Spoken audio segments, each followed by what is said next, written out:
Lire et comprendre une décision de justice est absolument fondamental, spécialement en responsabilité civile, puisque cette matière est essentiellement jurisprudentielle.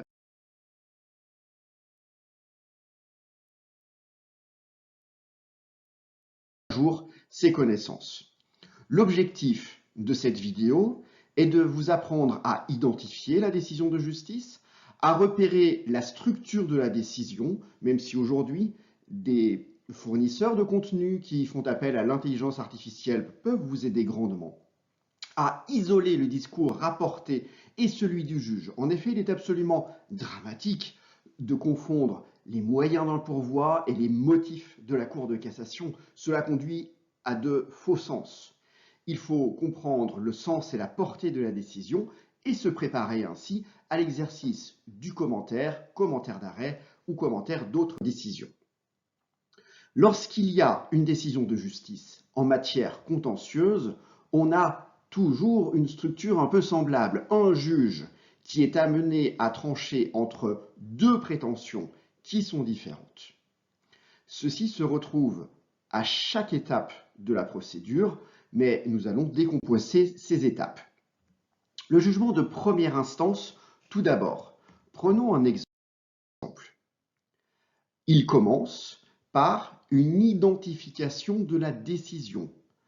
L'identité du tribunal, sa ville, la date du jugement et un numéro d'identification qui est en principe celui des minutes du greffe. On rappelle l'identité des parties, même si pour des raisons de protection des données personnelles, ces parties sont anonymisées. On fait donc disparaître leur nom, on fait disparaître leur adresse, leur date de naissance. Le jugement débute par un exposé du litige. Ici, nous apprenons que nous avons un conflit de voisinage à propos d'élagage de certains arbres. Ce sont donc les faits qui sont rappelés. Puis, ensuite, on lit les prétentions des parties, ce que les parties veulent voir juger pour droit. On commence par les prétentions des demandeurs. Ici, on comprend qu'ils souhaiteraient avoir un arrachage, un élagage de certains arbres, plus quelques autres sommes ou condamnations. Le jugement se poursuit par l'exposé des prétentions du défendeur et de ses moyens de défense. À partir de là, le juge va devoir trancher entre ces deux positions antagonistes. Il le fait par des motifs. Les motifs sont le raisonnement du juge, sa manière de réfléchir et d'appliquer le droit à la solution de fait. Ils sont plus ou moins longs.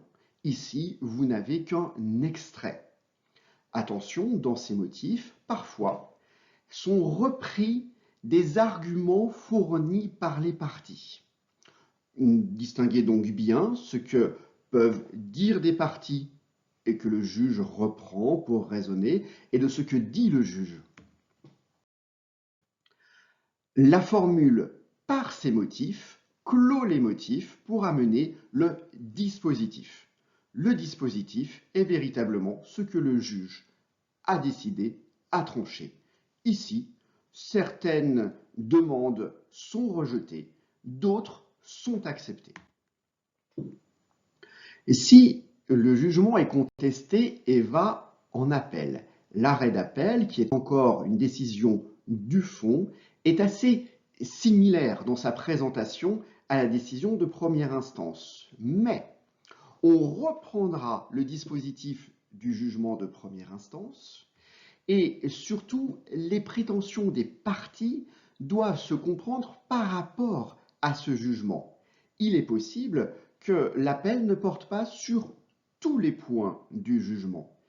Et les parties expriment leurs prétentions en disant qu'elles souhaitent que le jugement soit confirmé ou infirmé.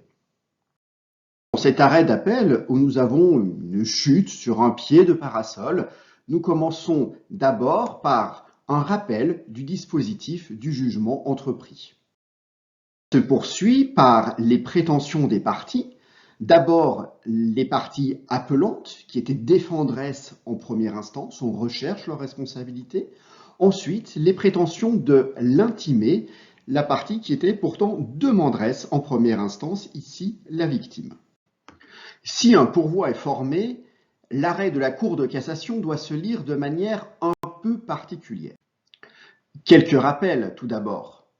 La Cour de cassation est juge du droit et non pas juge du fait.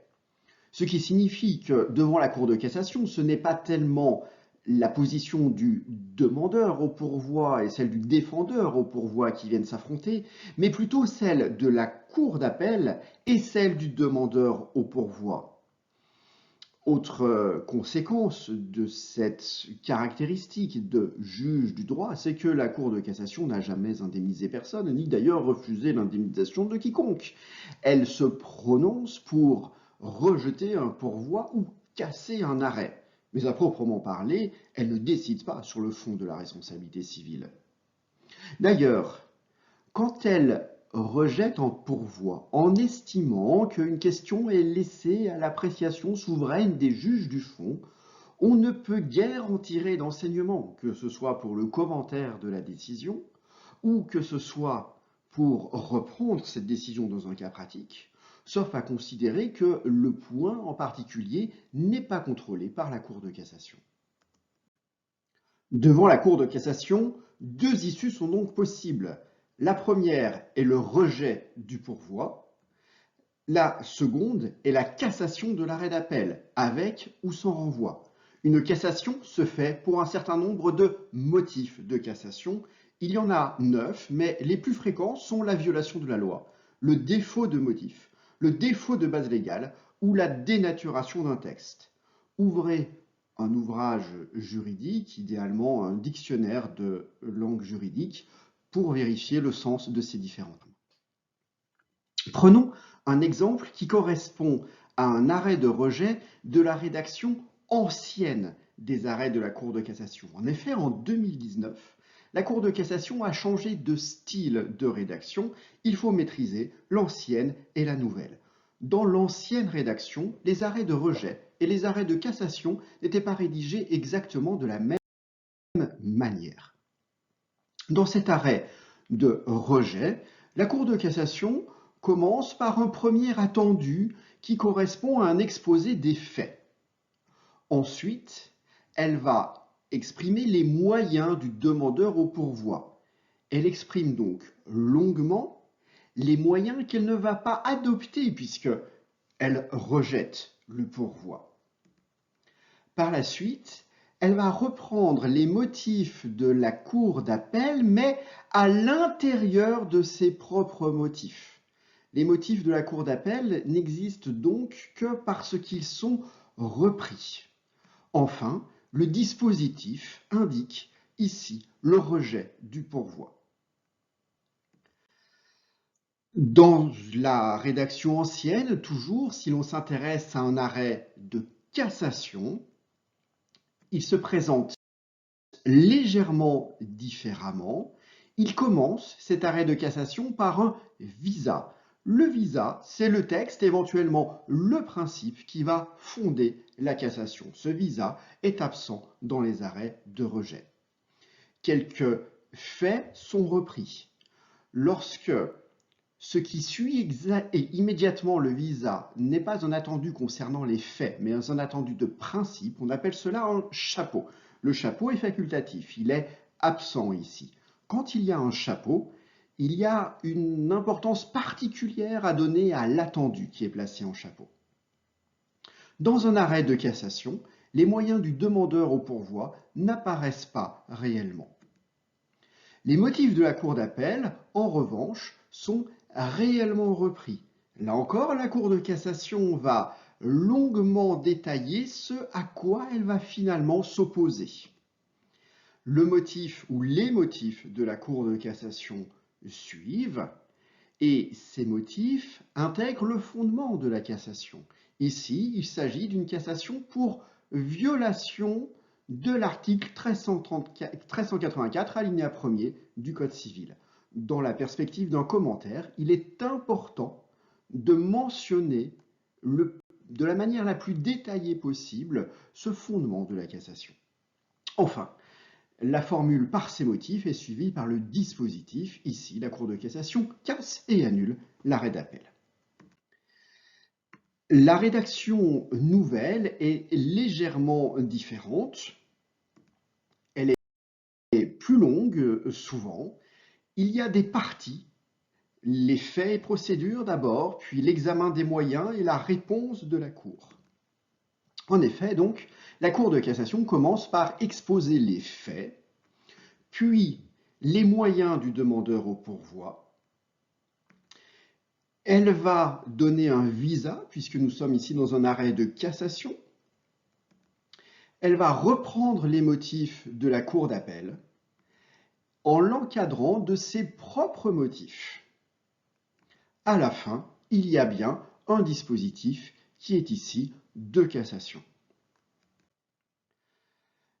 Bien sûr, nous nous sommes limités aux juridictions internes et de l'ordre judiciaire pour faire de la responsabilité civile pleinement, mais ce sera l'occasion d'une prochaine vidéo. Il faut s'intéresser aussi aux décisions du Conseil constitutionnel, du Conseil d'État, de la Cour européenne des droits de l'homme, de la Cour de justice de l'Union européenne.